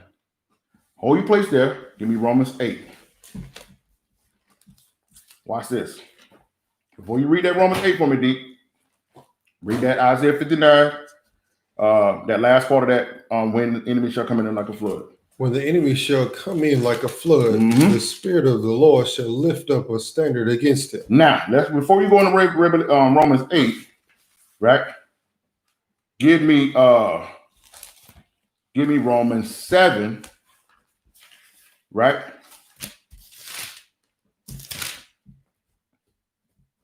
And give me verse 11 through 14. Watch this. For sin taken occasion by the commandment deceived me, and by it slew me. Now, what is sin? 1 John 3 and 4 says that sin is the transgression of the law. So when I'm breaking the law, I'm a sinner according to the Bible, right? So it by these religions, I was deceived thinking that I can do this and grace covered me, right? Verse 12. Wherefore the law is holy. No, the law is wicked, man. Wherefore the law is holy. No, the law is bondage, man. Wherefore the law is holy. For the law is holy, and the commandment holy, and the commandment holy, and just, and just. and good. That don't sound like Christianity, does it? Right? What else? Was then that which is good made death unto He me. said, so how did the law that's good bring death to me? Watch this. God forbid. God forbid. Sin, according to Romans 6 and 23, brings death, not the law. Go ahead. But sin, that it might appear sin, worketh death in me Mhm. by that which is good. By that which is good, which is the law. Go ahead. That sin by the commandment might become exceedingly sinful. Now I'm looking at how I'm living and I'm like, yo, man, this ain't right. But without the law, I don't know what's right. Go ahead. But we know that the law is spiritual. We know that what? We know that the law is spiritual. But we know that the law is spiritual. Go ahead. But I am carnal, Uh-huh. sold under sin. Sold under sin. Go back. Hold your place there, Romans 8, because we're coming right back. Read that again. Romans, Isaiah 19, so like Isaiah 59, verse 19. When the enemy comes, When the enemy shall come in like a flood, Right. the Spirit of the Lord the Spirit of the Lord. shall lift up a standard against So that Holy Spirit, if the law is spiritual, that is part of the standard. See that? Then he goes into Romans 8. Watch this. Verse 1. There is therefore now no condemnation to them which are in Christ Jesus, Right? who walk not after the Who flesh, walk not after the flesh, but after the but Spirit. after the Spirit. You see that? Don't tell me you following the Holy Spirit and you ain't keeping the law. How do I know that? Verse 2. For the law of the Spirit of life in Christ Jesus Uh-huh. has made me free from the law of sin and Has death. made me free from the law of sin and death. Go ahead. For what the law could not do, in that it was weak through the flesh, Mhm. God sending his own Son in the likeness of sinful flesh, Right? and for sin condemned sin in the flesh. So 2 Corinthians 5:21 says, he that knew no sin became sin, so that I may be the righteousness of God. Verse 4. That the righteousness of the law, That what? righteousness of the law, Right? might be fulfilled in us, Might be fulfilled in us who walk not after the who flesh, walk not after the flesh. but after the Look Spirit. at that. Y'all see that? So that's the standard, ladies and gentlemen. That's how you fight the flood that's coming in from Satan, by following the Holy Spirit and keeping the law. So if you're a person who are following, who is in the church to tell you not to keep the law, the devil ain't your enemy. He already got you. Because the flood told you not to keep the law. Huh? Now, hey, Teasy, I already got you on that, fam. Teasy came up with that question and was talking about. I got you. That's coming up. We already talked about that. I got you coming up in a little bit. All right. Now, next question. You are what your father is, correct? In that case, if your father is an Edomite, with so-called white men, and your mother is an Israelite, so-called Black African American, that means he or she is an Edomite, right? That is correct. Let me read that again. You are what your father is, correct? If that's the case, your father is an Edomite and your mother's an Israelite, then then that means he or she is an Edomite. That is correct. Let's go to Numbers 1, verse 18, and let me get Titus 3, 8 through 9. That is correct. You are what your father is. Okay? So let's show them that, Numbers 1 and 18, and then let me get Titus 3. So there's no such thing, ladies and gentlemen, as mixed race. That's another made up stuff by the Gentiles. There's no such thing as mixed race. Whatever your father is, that's who you are. Right? Give me Numbers 1 and 18. Numbers 1 and 18. And they that assemble all the congregation together on the first day of the second month, and they declare their. Say what? Yes, sir. I'm trying to see when they have to change your thing, get something to eat. We'll holler at you after service, man. Want to come back later on? Yeah. I'm trying to get a cold soda, something to eat, go with something. Okay. Okay, just come out there after service. We got you. What you like to do real quick? Yes, sir. You. Yes, sir. Huh? Yes, sir. What can I do? All right. Numbers 1 and 18. And they assemble all the congregation together on the first day of the second month, and they declared their pedigrees after their families by the house of their They fathers. declared their what? Their pedigrees after their families by the house of their By fathers, the house of their fathers. according to the number of the names from 20 years old and upward by their polls. So there's no such thing, ladies and gentlemen, as mixed race. Whatever the father your father is, the nationality of your father, that's who you are. Right? But let's go to Titus 3. I want to show you something on that. There's been a lot of conversation back and forth about who is real, who ain't. Is you a Gentile? Is you an Israelite? This and that. Trying to figure out what tribes it is. Ladies and gentlemen, all these things are really futile at the end of the day. Because being an Israelite don't guarantee you no kingdom. Don't guarantee you nothing. but a harder road. That's what it guarantees you. More responsibilities and accountability. Okay? Wanted to put that out there. A lot of our people right now, they're so arrogant and so prideful about being Israel. They found out that they wasn't, someone would turn down. They wouldn't even never follow the Bible again. Let me put this out here. Titus 3, verse 8 through 9. Watch this. But a lover of hospitality. Titus 3, verse 8 through 9. This is a faithful saying, and these things I will that thou affirm constantly. This is what he tells you that he wants you to affirm constantly. Watch this. that they which have believed in God might be careful to maintain good works. You should be careful, not be worried about what your genealogy is, but to maintain good works. Go ahead. These things are good and profitable unto me. This is what's good and profitable to me. Not what that is, that you're maintaining good works and serving the Most High. Watch this. Verse 9. But avoid foolish questions. And genealogies and contentions and strivings about the law. For they are unprofitable, right? And vain. It's unprofitable. Ain't working nothing out. Follow Hamashiach. Submit yourself to the whole world, to be Jesus Christ. Keep law, statutes, commandments. And in that way, no matter what side of the street you're on when it comes to the kingdom, you're in the kingdom. You can be an Israelite wearing fringes from head to toe. You're not submitted to Hamashiach, walking in love and loving thy neighbors thyself and keeping all statutes and commandments. You will be out of there, buddy. Okay? So let's stop this whole argument going back and forth about who is what, who it is. Let's keep law, statutes, commandments. We're going to wake our people up. We're going to show them who they are. But let's not make that their whole base of everything. Okay? All right? Let's keep she man tried to say, let's keep the main thing the main thing. And the main thing is a Hamashiach. I tell people over and over, you're not in the truth. It's a fact that you're an Israelite. Hamashiach, who the world knows to be Christ, is the truth. So if you're not in him, you're not in the truth. Okay? All right, next question. For those who are on, please don't hesitate to ask a question, all right? Now let's get the next question right quick. It says, what is the difference between, well, let's read the way he got it, but I kind of made it shorten it up. Let's read it the way he said it.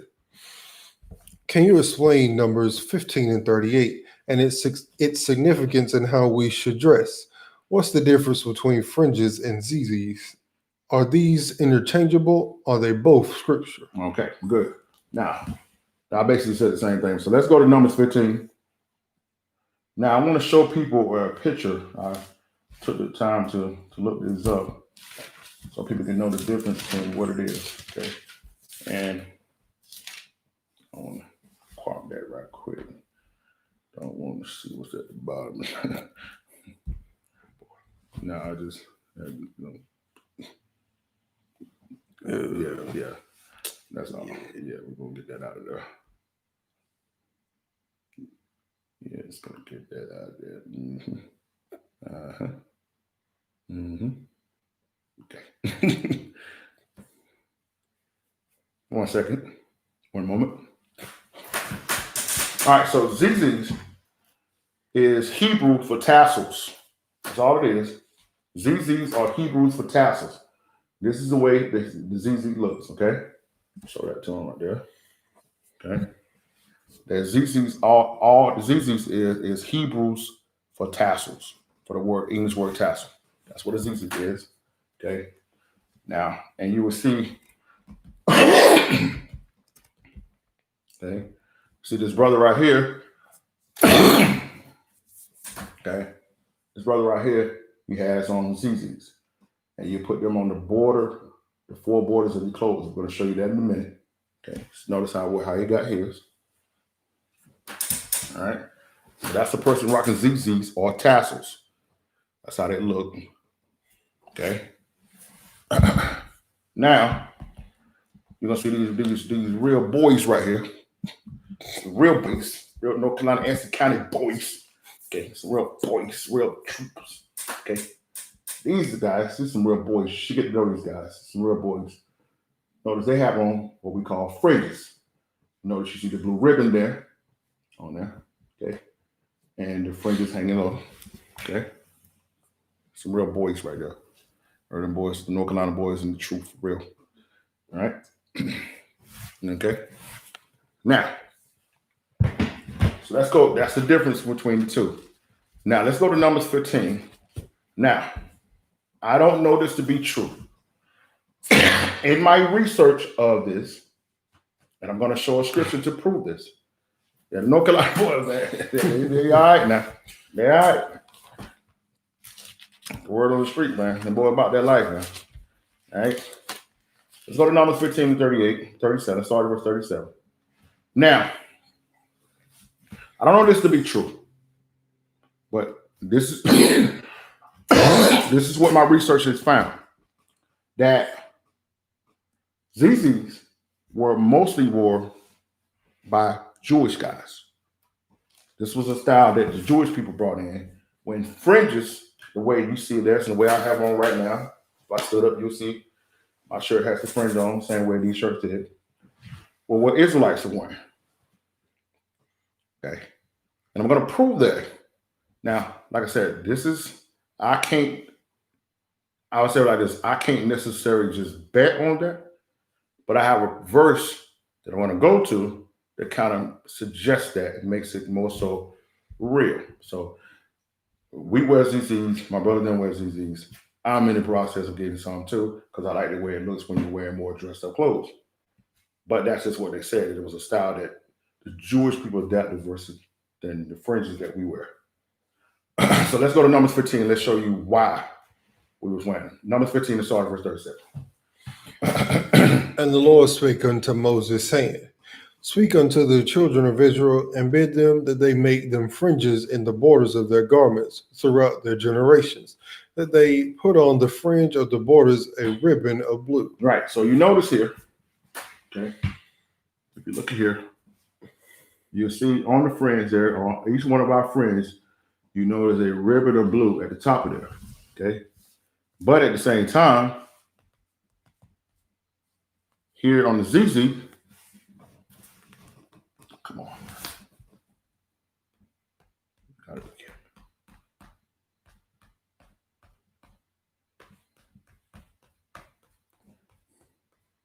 Sometimes I just wonder how this even happened.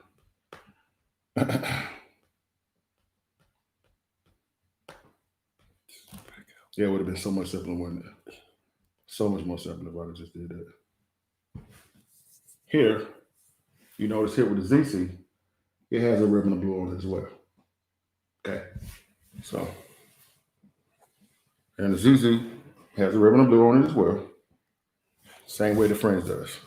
Okay, now verse 39. And it shall be unto you for a fringe, that you may look upon it and remember all the commandments of the Lord, Right, and do them, and that you seek not after your own heart and your own eyes, after which you used to go a whore. So, like when now he says, when you put these fringes on, it reminds you of the law and what you're supposed to keep them. So when you're out there being feeling like you're supposed to go and do something else, that fringe will remind you of what you're supposed to do. Verse 40. That you may remember and do all the commandments and be holy unto your God. Right. Now, let's go to Hebrews 8. So this was when we were under the old covenant. Now that Yeshua has died for the sins of Israel, this is how we are on the new covenant. Okay. The fringe was given to us to remind us of the law. Now, under the new covenant, this is the approach that we take now. Hebrews 8, let's just go straight to it, Deep, and read verse 10. Let's go straight to it. For this is the covenant that I will make with the house of Israel after those days, saith the Lord. I will put my laws into their minds. Now he's going to put the laws into our minds. And write them in their hearts. Now they're on the table of our hearts. And I will be to them a God, and they shall be to me a people. And they shall not teach every man his neighbor and every man his brother, saying, Know the Lord. For all shall know me, from the least to the greatest. And this is talking about the coming of the Holy Spirit. And we just talked about how the Holy Spirit will lead us to keeping the law. Now it is technically not breaking the law if you don't have fringes on, yet because it's a part of our culture and heritage, many of us do. But we do not condemn brothers and sisters who don't. Because I know plenty of people, I've heard of plenty of people, know of plenty of people that wear fringes are still wicked. So your fringes don't give you no holiness, okay? I just wanted to put that out there. But my, for lack of a better word, argument of saying that the fringe was something that Israelites were doing versus the ZZs is in Matthew 9. Like I said, We're not anti-ZZs. I don't want people to assume that. But the whole argument that is out there amongst the community of that fringes is something the Israelites are wearing, and ZZs or tassels were something that the Jewish people were wearing. Which, when I did my research today, I found that there were scriptures in the Talmud about it. And I know we don't follow the Talmud, so so there wasn't scriptures in the Talmud about fringes, but it was about tassels. So yeah, we'll leave it at that. But let's go to Matthew 9. And let's look at verse 19. And Jesus arose and followed him, and so did his disciples. And behold, a woman which was diseased with an issue of blood 12 years came behind him and touched the hem of his And garment. touched the hem of his garment. Now, the world?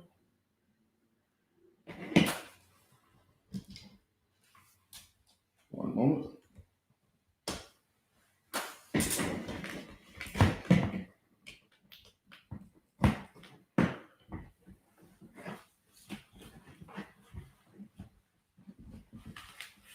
Hold up.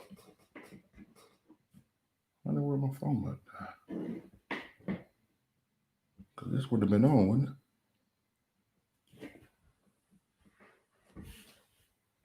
Yeah, it's working because my computer's still trying. And it's plugged in the brown.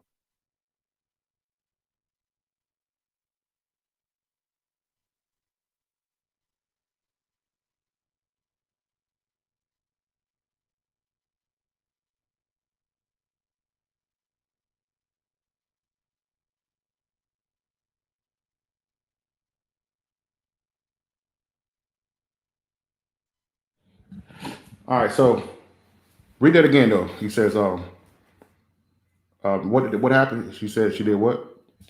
Came behind and did what? And behold, a woman which was diseased with an issue of blood 12 years came behind him and touched the hem of his And garment. touched the hem of his garment. So that means the hem wouldn't have been a ZZ. It had to be that fringe. See that? Because that wouldn't have been the hem. The fringe is made into the garment. So she had to be touching that fringe. Mhm. And that's what made her whole. But no, the power of him, not the fringe. So it makes that clear. All right. So like I said, we're not anti-ZZs. We rock ZZs. And so, but I just want to just answer the question. It's basically no different. It's just a different fashion of it. Basically still keeping the law, the blue ribbon on it. You're still good. But it's only now is culture and heritage. It is not breaking the law if you don't rock fringes or ZZs. Because now the law is written on our hearts. All right. Unless someone asks a question, this will be the last question for the night. I don't understand why you guys are determined to be Jews when all knowledge and wisdom comes from Egypt and Africa as a whole. Why try to convince the world that you are someone else when you already are a great people? Okay. I don't understand why you guys are determined to be Jews when all knowledge and wisdom comes from Egypt and Africa as a whole. Why try to convince the world that you are someone else when you already are great people? Now, we've dealt with this question many times over the years, dealing with these Egyptology guys and Pan-African guys, or whatever the case may be, who are determined to be Egyptians or Africans or whatever the case may be. Now, let me put this out here. We're not anti-Africa. We got plenty of brothers and sisters in West and South Africa, even in the northern part of Africa, according to the dispersal. But we know that we are not from the line of Ham. We are from the line of Shem, that we have a compact Bible dictionary to prove that. Okay. So let's go into this. Question saying that we're trying to be someone that we're not. Let's go into this. Now, they wouldn't lie to me and tell me I'm an Israelite because that would be a benefit for me, right? Okay. All right. All right. So let's go to the definition of ham, right? Okay. I want you to read that for me. We're going to go into some other things of why we are not trying to be Egyptians or Africans. Then we're going to deal with that question of thinking that all wisdom came from Egypt and Africa. This is going to blow your mind. Let's bring it out.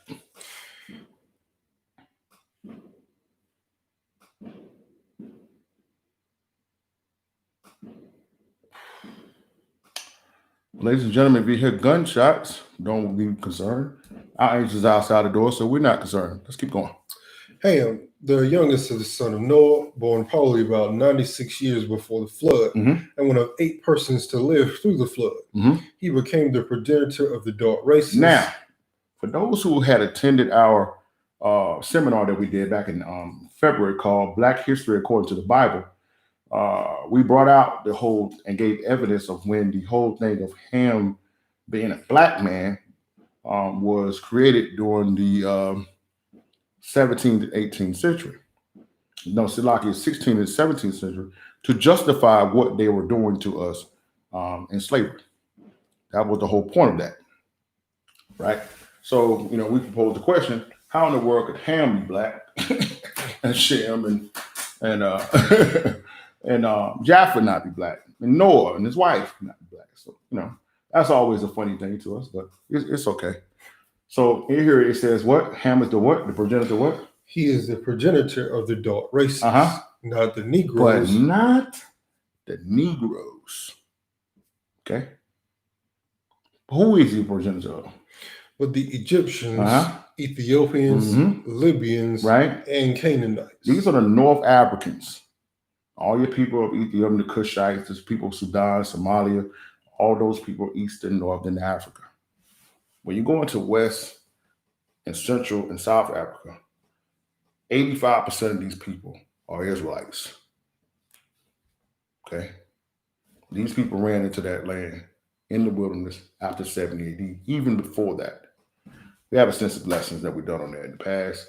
And if you want a detailed teaching on that, take part in our upcoming Black History According to the Bible that we're working on, trying to do it in the next month or two. All right? But the question was, I don't understand why you guys are determined to be Jews when all knowledge and wisdom comes from Egypt and Africa as a whole. Now, first of all, let's see why we don't want to relate to ourselves being Egyptians and Africans. Let's go there first. Let's go to Exodus 11 and 7. I need you to hold that and give me Genesis 14, 13.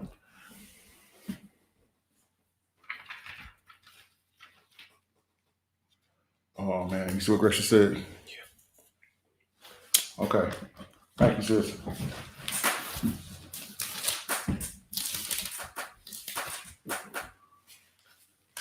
We know what that's about. Let me get at Exodus 11 and 7. But against any of the children of Israel shall not a dog move his tongue against man or beast, that ye may know how the Lord doth put a difference between the Egyptians and Israel. There's a difference between us and the Egyptians, homeboy. Okay? You may want to be Egyptian, but we're not. And if you go over there, they're going to tell you you're not. They're going to call you Beni Jacob, which means sons of Jacob. They're going to tell you that nobody over there followed no Egyptology. They're going to tell you that's white man fiction because it comes from the French in the 1800s. So many of you guys that are holding on to this Egyptology and all this with kings and gods and stuff, you don't understand that come from France. I can show you your fathers of Egyptology. We got a lesson we did on that a few years ago. You say you're going away from Christianity because it's the white man's religion, but yet you went into Egyptology, where it is the white man's religion. You have no idea what you're doing. Okay. And this thing we're about to bring out tonight, we've really been holding back for so long because, we're doing it private. We give it to people in private because we just didn't want to be earth-shattering like that. For all you people think all this knowledge and wisdom comes from Africa, come from those guys, the Egyptians. I'm sorry, but tonight, the hands is for us. because this guy and other guys are always constantly attacking us and bringing out this stuff, this knowledge. We talk about some all this other stuff. You even got guys who are saying with Israel, saying we're with Christ, for rocking your Yoruba chains and rod chains and all this stuff. And telling me you're an Israelite, but you still rock with Egyptians and African gods.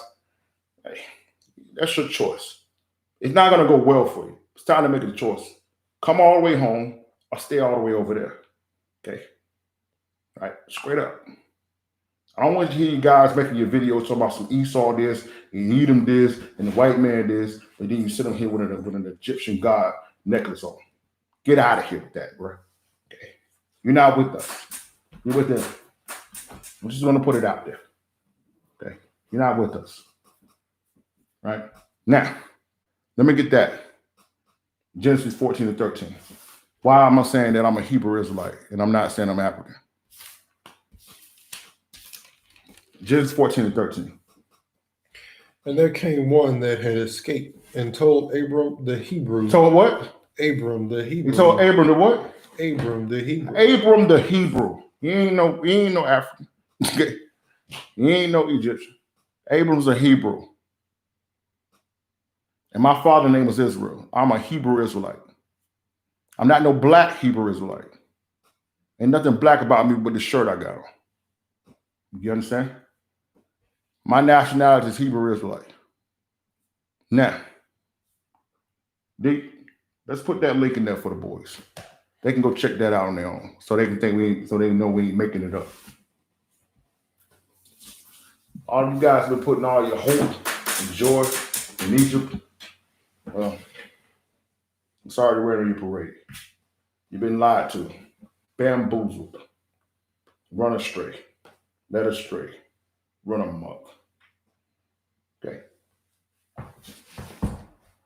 What we're about to give you here, ladies and gentlemen, it's from the book of Josephus. It's a historical record. It's talking for those who need a biblical reference here. You can find this story in Genesis 13.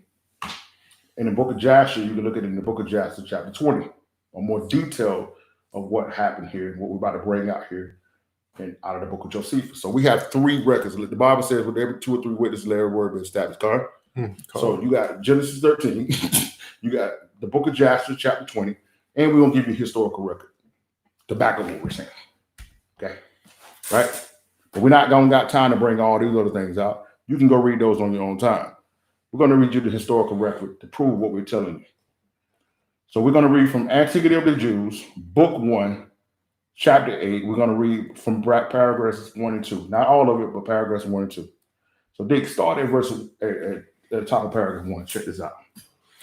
Now, after this, when a famine had invaded the land of Canaan, and Abram had discovered that the Egyptians were in a flourishing condition, he was disposed to go down to them, both to take part of the plenty they both to partake of the plenty they enjoyed, and to become an auditor of their priests. So he went down there. Now, what is the auditor, Deep? This is somebody who does. What's the auditor? You want to give a pure definition for that, or what? Let's give a pure definition for it. Let's give a pure. I know a person. I know an auditor. She's very good at what she does. If she was here, I'll let her give a definition of it. Right? But just for a second time, let me read you the proper definition of what an auditor is, okay? You understand? I want you to understand fully why our father Abraham was down there. Okay. Right? Okay. All right. So an auditor is a person who conducts an audit, a listener. Right? So you go in and you listen, you break down what they're doing. Okay, so that's what an auditor does. So let's look at the definition of what an audit is. I think that'll bring it out better. What an auditor actually does. Okay, is an official inspection of an individual or organization of accounts typical by an independent body. Conduct an official examination. Okay, that's what he was doing. To conduct an official examination of the priests of Egypt. Now you would say, well, he followed the God Almighty. Why would he do that? Check this out. Go ahead. And to know what they said concerning the gods, designing either to follow them if they had better notions than he, or to convert them into a better way. Now read that again, D. Now, why they ain't telling me that, D? Read that again. He says, what did he say? Said, What did he go down there for? designing either to follow them if they had better notions than he. So he said it now. I'm in this land, right? I'm going through a famine. I'm going to decide, because they're doing pretty good, right? So I'm going to go down here, and I'm going to decide what? Either to follow them, if they had better notions than he, or to convert them into a better way. Or to convert them into a better way. Go ahead. If his own notions proved the truth. Mm-hmm. Now, seeing he was to take Sarah with him and was afraid of the madness of the Egyptians with no regard to women, lest the king should kill him on occasion of his wife's great beauty, he contrived this device. Right. He pretended to be her brother and directed her in a disassembling way to pretend the same. Right. For he said it would be for the benefit. Now, you can find this in the Bible. Okay. You can find this in the Bible in Genesis 13 and in the book of Jasher, chapter 20. It's very clear. This is biblical. Right? Go ahead. Now, as soon as he came into Egypt, it happened to Abram as he supposed it would. For the fame of his wife's beauty was greatly talked of, for which reason Pharaoh, the king of Egypt, was not to be satisfied with was what reported of her, but would needs see her himself, and was preparing to enjoy her, but God had put a stop in his unjust inclinations. Now, let's stop right there, D, because I just wanted them to see that his historical record is saying the exact same thing that the Bible and the book of Jasher says. So I just wanted to make that clear. Now, let's go down to paragraph 2. Watch this. Beginning. Mm-hmm. Whereas the Egyptians were formerly addicted to different customs and despised one another's sacred and accustomed rights, Right. and were very angry one with another on that account. So he said, listen, the Egyptians, they couldn't really decide what God they wanted to follow. They basically spent their time arguing back and forth about what they should do and how they should do it. Go ahead. Abram conferred with each of them and confuted the reasons they made use of, right? Every one of their own practices. So he broke down every one of them and said, yo, this is madness. Every one of them, all of their gods, all of their religious practices, everything that the Egyptians were doing, he said, no, it's dumb. Every one of their practices, go ahead. Demonstrating that such reasons were vain and void of truth. They were vain and void of truth. Now, my father Abraham went down there, the Hebrew, okay, went down and told the Egyptians, the same people that you guys are upholding as great wise people, said, man, your stuff is vain and void of truth. You see that? Watch this. Go ahead. Whereupon he was admired by them in those conferences as a very wise man. So the same man that you look up to my father as a what? Very wise man. As a very wise man. Go ahead. And one of great sagacity when he is discourse on any subject he undertook. Right. And this not only in understanding it, but in persuading other men also to assess to him. So not only did he go down there and break them down, but then he said, you know what? These people like, you know what? I'm putting away my beliefs and I'm following Abraham. They never told you that, did they? They never told you that. But watch this. Go ahead. He communicated to them arithmetic. He gave them what? Arithmetic. And delivered to them the science of astronomy. Wow. I thought the Egyptians came up with that. No. What did he do, D? He communicated to them arithmetic and delivered to them the science of astronomy. For before Abram came into Egypt, they were unacquainted with those parts of learning.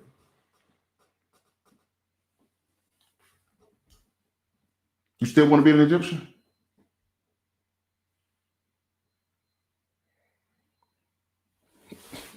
If you want to put yourself on there, man. So we're not trying to be somebody else. You are. Every one of you guys are trying to be something else than the greater than we already are by being descendants of Abraham, Isaac, and Jacob. Everything that they have, they got from us. Every nation, every Gentile.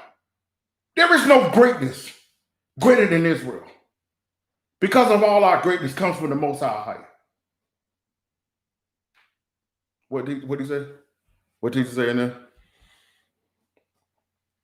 And the man-made canal that was built is the only reason Israel and the Middle East is not viewed as part of the modern day African continent. Mm-hmm. That's right.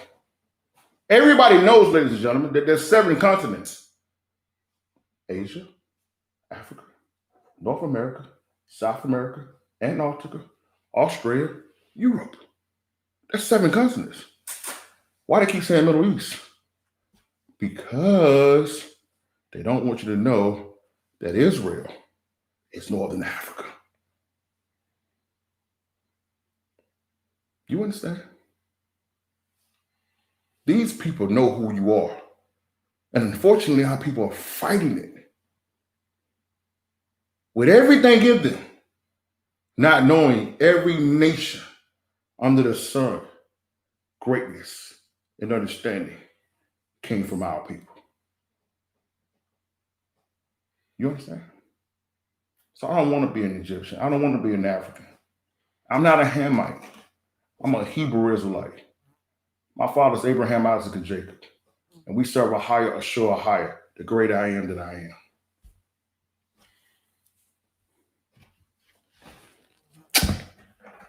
Okay? Con. All right. So, ladies and gentlemen, if there be not any other questions, we're going to call it a night. We'll give it a few moments. And if anybody has a question that's still out with us, we'll break it out.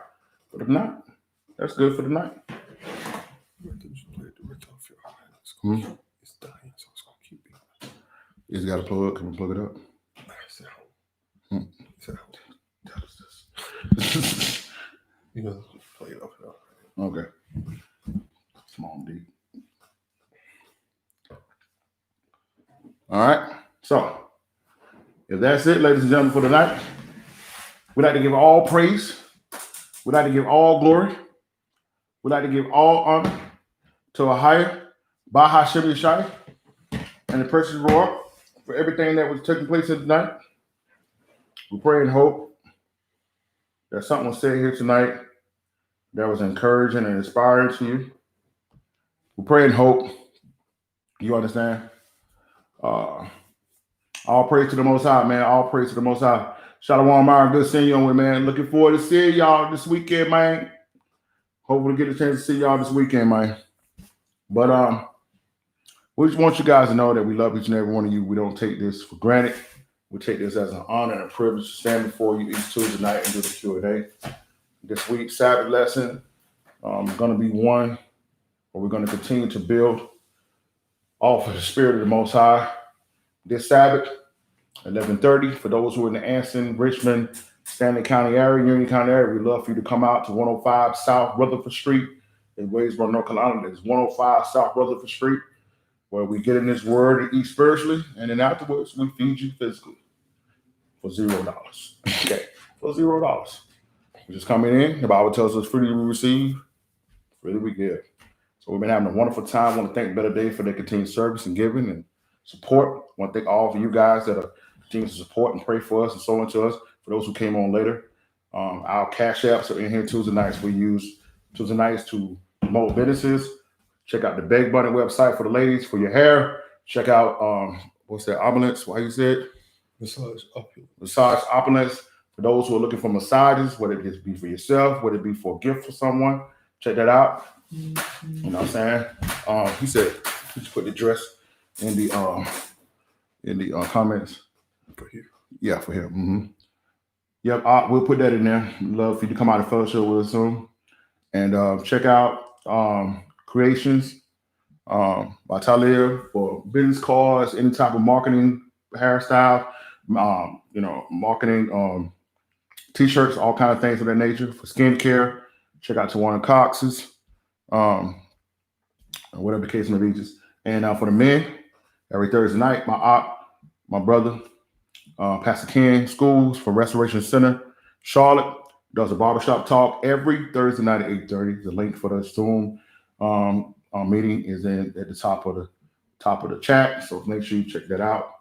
And for those who want to sow into Better Day, for the works that we're doing, you can sow into Better Day Ministries, dollar sign Better Day Ministries. If you like to sow into me, it's dollar sign Lavanda Ingram. You want to sow into the Dink, it's dollar sign John David. Okay, yeah. So if all hearts and minds clear, we say continue to be steadfast, unmovable, always abounding to the work of the Most High High. We want you to know that we love each and every one of you. If anything we can do for you, don't ever hesitate to hit us up. Barakatah, Israel. Shalom. I'm trying to get the kingdom, boy. How about you? Who? Trying to get the kingdom, boy. How about you? Trying to get the kingdom, boy. How about you? Giving the law, that's what we gonna do. Commandments, we gonna do that too. That's why we're crunk outside there. I'm rocking fringes with a border of blue. To your who a word, we stand true. Stop doing things we used to do. Went from turning up all in the club to having Bible study with my crew. Change your ways up, don't be a fool. I'm just hoping you learn. Woo! Be like Usher, let it burn. Woo! Come on. It ain't too late to try to learn. The price for disobedience is firm. It'll cost your soul on your turn. You'll start being more concerned. This ain't the price you want to pay. Man, how you don't play? It's right where you lay.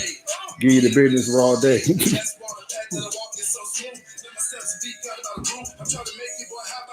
Keeping the law, that's what we're going to do. Keep the commandments, that's what we're going to do. Praise the Most High, that's what we're going to do. We're going to get the kingdom. Well, how about you?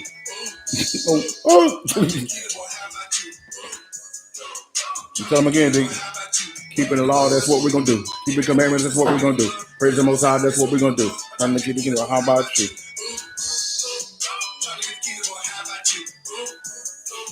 Blessed to you, are good seeing you with us tonight again. As we always say, continue to be steadfast, unmovable, always about to the work of the Most High. Barakatah. Kwame Yasharala. Shalom.